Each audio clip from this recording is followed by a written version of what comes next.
Let's give a big round of applause to Miss Valerie M. Thank you.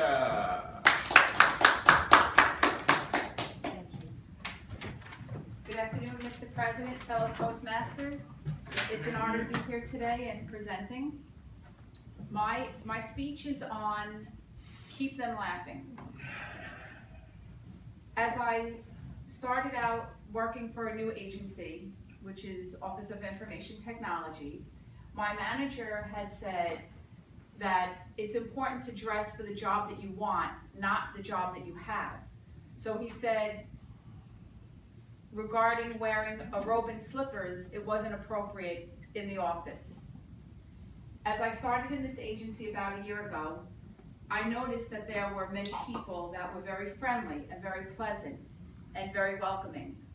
A few weeks later, one of the friends that I met there had asked if I wanted to exercise with her at lunchtime and go for walks.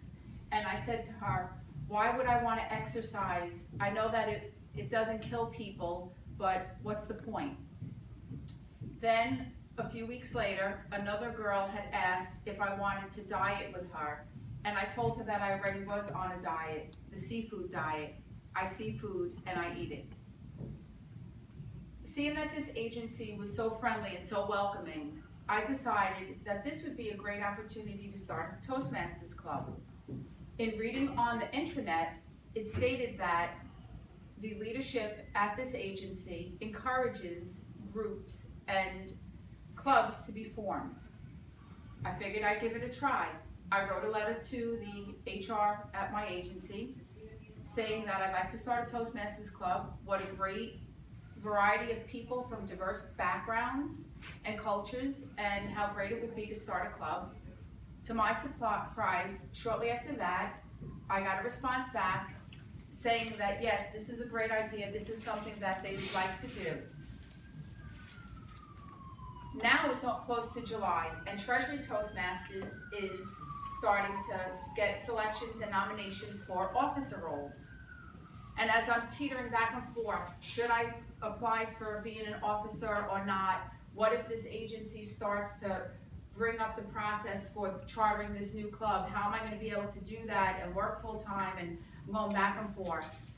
Fortunately, something happened. As I was thinking of the officers that were in place at that time in Treasury Toastmasters, I said to myself, why should only a selected few be the same officers but switching the roles? It's not fair that a selected few would fill these roles, bringing all the other people and the members up to speed. As I had a feeling in my heart, not like a Cupid arrow, but a thought of, I'm gonna do it. I'm gonna jump into in head first and see what happens. As I did, I was pleasantly surprised because as I fulfilled the leadership role as the public relations person, I saw that I got catapulted involuntarily into a different leadership realm. Now, I started looking at materials. Okay, what does the VP of Public Relations do? What is required of me? That's where the newsletter came in. Oh, why not write a newsletter? But then I didn't even realize that this is the first time Treasury Toastmasters ever had a newsletter. Updating the website. What's the user ID? What's the password? How can I get pictures and upload it to keep the momentum of keeping it up to date? Then my agency says, okay, we're ready to start forming another club. We're ready to start forming a new club. So now that's going on board, but the best part of all is I was able to do both the way that it worked out because there was a delay there starting the club, but I was able to step into the officer role. And as I did, I was able to meet people from the district at different clubs. Now I'm flying with eagle's wings, but fortunately, I'm not looking like a bald eagle.